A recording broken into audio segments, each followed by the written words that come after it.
Way back in 1841, a legal showdown over the legacy of George Washington would, believe it or not, change the future of creativity, copyright, and even the internet. This is the story of a case that still defines how we all create and share ideas today. So, let's dive in.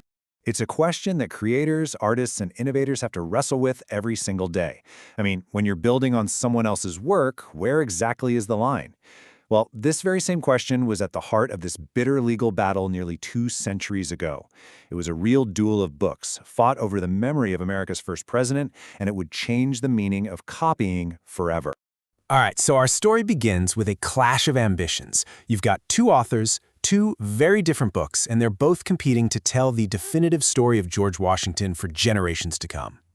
So, on one side, you have Jared Sparks and his absolutely monumental 12-volume collection of Washington's writings.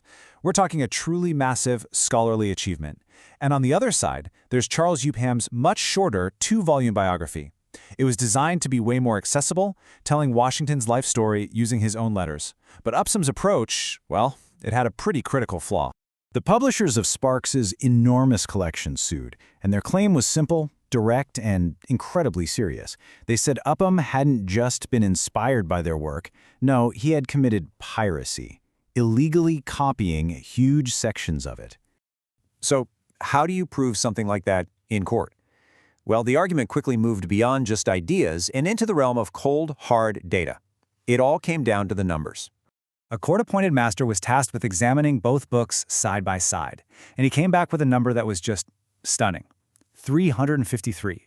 That's how many pages in Upham's much shorter biography were found to be identical to passages in Sparks's original work.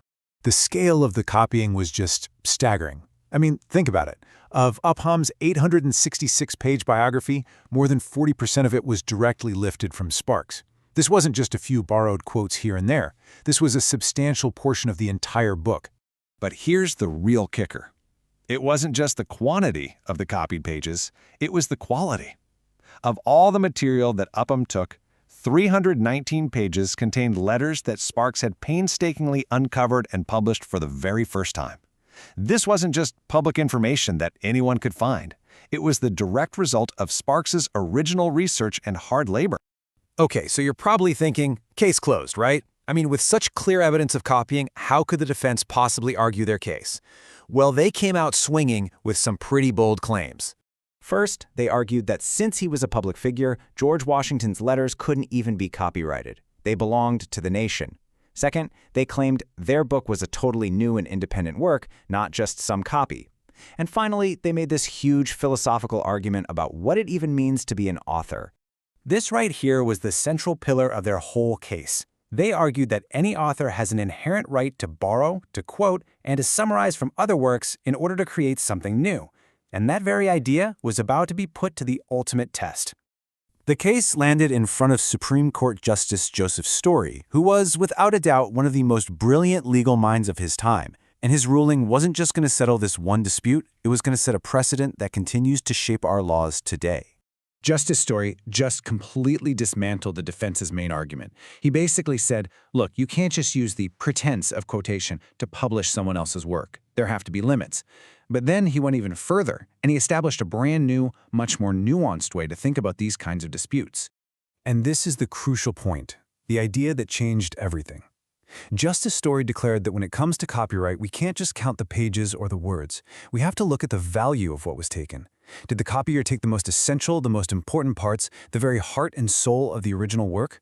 So he laid out this 3-part framework to figure out if it was infringement. First, you have to consider the quantity and the value of the material taken. Second, you have to look at the purpose. What was the new work trying to do by using the material? And third, what is the effect on the original? Does the new work hurt the sales or basically replace the original book?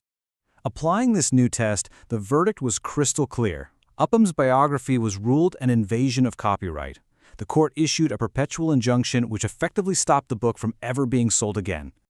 So, the lawsuit between two 19th century publishers was over. But the story of Folsom v. Marsh was really just beginning. Its impact reaches directly into all of our lives today. Because in his ruling, Justice Story didn't just decide a single case. he articulated the core principles that would eventually evolve into this incredibly powerful legal doctrine we now call fair use. That concept is fair use. It's the legal idea that allows for things like commentary, criticism, news reporting, and parody. It's what lets creativity flourish by allowing new works to build upon old ones, without totally destroying the rights of the original creator.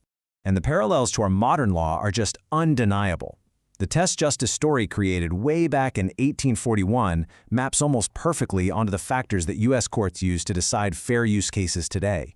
The logic he established, balancing purpose, amount, and market harm, is still the foundation of our entire copyright system. So whether it's a biographer quoting a president's letters, a film critic showing a movie clip, or a YouTuber reacting to a new music video, the legal questions they all face trace their roots right back to this duel over the writings of George Washington. Which brings us right back to where we started, but now with a whole new perspective. Today, in a digital world that's filled with sampling, AI-generated art, and endless remixes, the principles from 1841 are more important than ever.